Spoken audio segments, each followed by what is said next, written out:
एक सुंदर सी महिला हवाई जहाज पर चढ़कर अपनी सीट पर बैठी। तभी उसने देखा कि पास ही बैठे सहयात्री के दोनों हाथ नहीं हैं।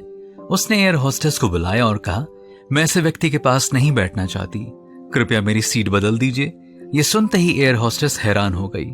उसने जवाब दिया, मैडम, इकोनॉमी क्लास की सभी सीटें भर चुकी हैं, फिर भी आपकी इस सुखद यात्रा के लिए मैं इस बात को हमारे केबिन क्रू को बताती हूँ ताकि इसका समाधान हो सके। आप तब तक थोड़ा सब्र कर लें। थोड़ी देर के बाद एयर होस्टेस ने आकर कहा, बिजनेस क्लास में एक सीट खाली है। मैंने अपनी टीम के सदस्यों से बात कर ली है। हमारी यात्रा के इतिहास में कभी भी आज तक ऐसा नहीं हुआ है कि हमने किसी इकोनॉमी क्लास के यात्री को बिजनेस क्लास में बैठाया हो। उस महिला की प्रसन्नता की कोई सीमा नहीं थी।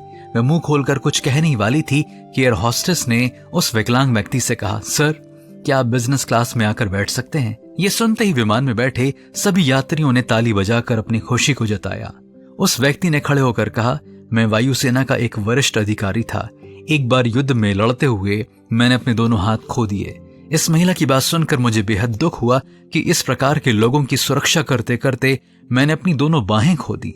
लेकिन आपने जो सम्मान मुझे दिया, यह देखकर मेरा सीना गर्व से चौड़ा हो गया कि मैंने अपने देश की खातिर जो कुर्बानी दी वे व्यर्थ नहीं गई। बाइबल की पुस्तक याकूब 4 अध्याय 6वीं आयत में लिखा हुआ है, परमेश्वर अभिमानियों का विरोध करता है पर नम्रों पर अनुग्रह करता है।